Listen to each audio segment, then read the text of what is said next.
Hi teachers and students, my name is Emma and I'm an English teacher in Korea and I'm also one of the KUT speaking examiners. I am an English teacher in Incheon at Asia TESOL Association, and I thought I'd just jump on here today to give you a little bit of advice of how to do even better in your speaking tests for your KUT exams.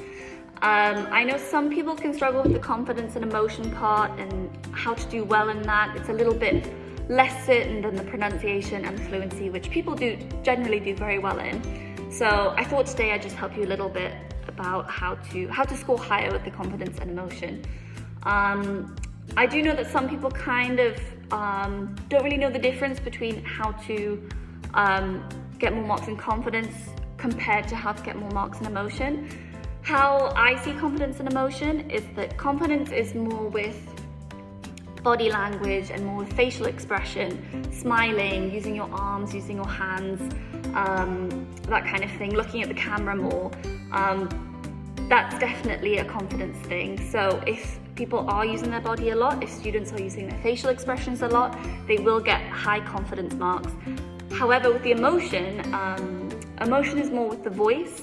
So are you using different characters with your voice? Are you using different tonalities? So that kind of thing is more emotion. It's more kind of with the voice and how you speak, whereas the confidence is more with the exterior and how you use your body and how you use your face and that kind of thing. So for example, if a student scores high in emotion, they've probably used a lot of character, a lot of different kind of tones and had a lot of fun with their voice kind of thing.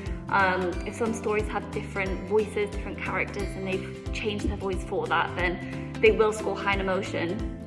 However, if they aren't using their body, they're just looking down at the book and they're not smiling, they're not looking at the camera, then the confidence will be pretty low because they don't come across as very kind of self-assured. So yeah, however, on the other side of things, if for example a student is doing a presentation and they are pointing to the screen and they are referring to things on the screen, going between the camera and between their presentation, that does come across as very confident, and therefore the confidence marks will be very high. However, if they haven't got much emotion, or they haven't got much tonality or that much intonation kind of going on in their voice, and it's just very monotone, then they will score low in the emotion. So yeah, that's just a little bit about the difference between confidence and emotion. As I said, confidence is more kind of exterior, facial expressions, body language. Emotion is more to do with your voice, and if we can hear your voice connecting to the story that you're talking about, so we also know that the student knows what they are talking about. And yeah, just some top tips to kind of just do better overall. Just make sure there's nothing covering the student's face. If they're reading from a story, make sure the book's not covering any kind of part of their face, but also make sure the book or whatever they are reading from is in a good place so they can still look up at the camera and kind of connect with us, the examiner, whilst looking at the camera.